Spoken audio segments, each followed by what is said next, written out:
हान्थामेसे जोंना बारा गोजान गैथारला जों थांनो नागिरनाया माने अफिसाव एसे अफिसारफोरखौ नायनो थांनो नागिरदों आरो ना ओंखायनो जोङो बिराद हाखु दाखु अट' भारा लालायनानै फैथारबाय जों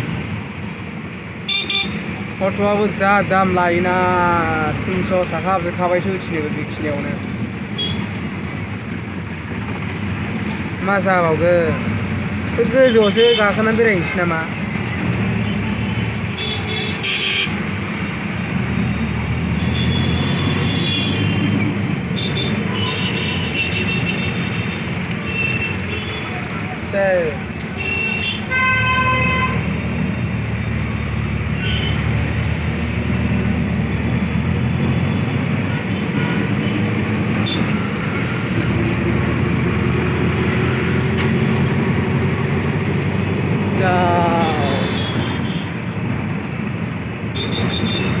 बिबार बारो ओरैजाय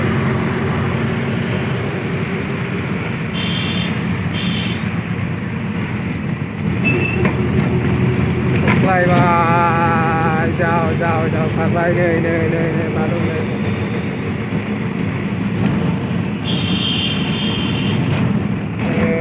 थाबाय बिराद सोलायजोब्बायलै गुवाहाटिया बेलतला जोंना गोदाना दालां गोदाना बरिया नायलाय जारसि मोजां बरिया नै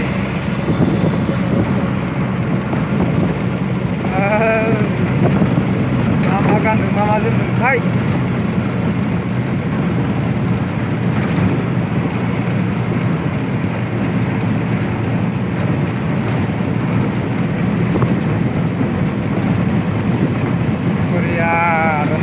Turn right onto Farkrud and Ali Ahmed Road, Secretariat Road.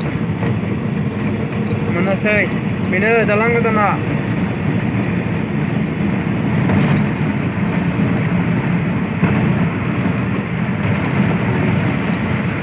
दालां गोदान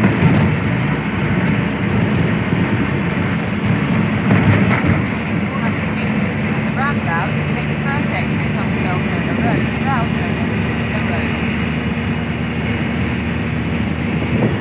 बाहाय फट' लागोन जों दा बरिया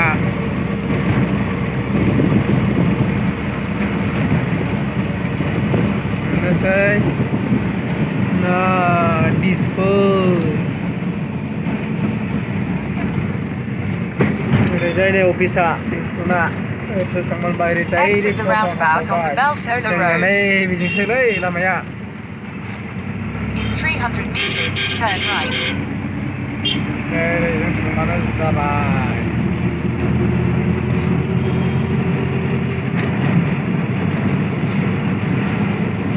गैथारला ओंखारसै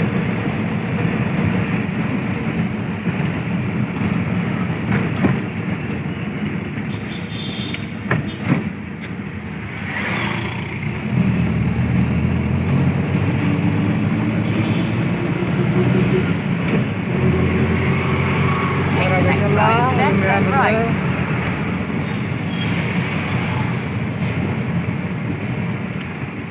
Allah kerja, hei je itu. Ini nazar ini je itu dia nazar. Ini je Allah kerja.